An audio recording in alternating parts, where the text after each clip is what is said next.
In our local Trump state media, and I'm sure that this is going on all over the country, but when the topic of Epstein comes up, our local maggots tend to deflect. Well, Biden, Clinton. I tend to call our President pedo, and so that offends them greatly, of course, and that's why they tend to mention Biden or Clinton as being possibly that.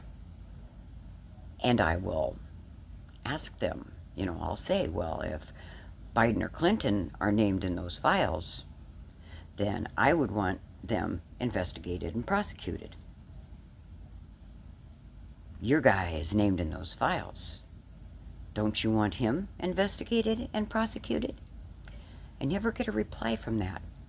And I mean, this isn't something that just happens once in a while. This is something that comes up in the topic of conversation more than once.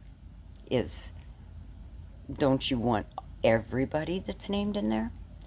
And, it means more now, I guess, because of the whole Sasha Riley thing where there were some serious accusations made against more than just Trump.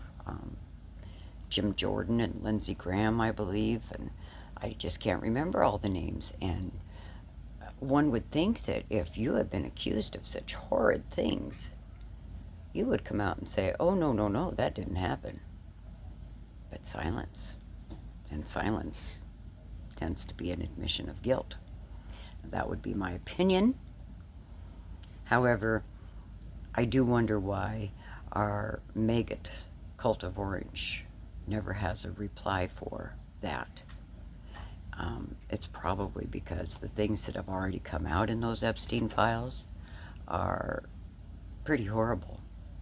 Now, to me, the best way to handle something like that is to admit you made a mistake. You got duped.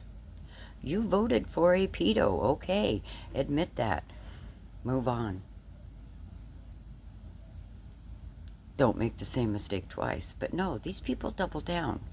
They defend this.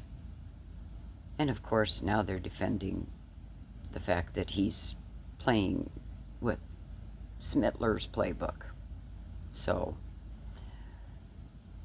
I guess I shouldn't be surprised. Hang on to your sanity.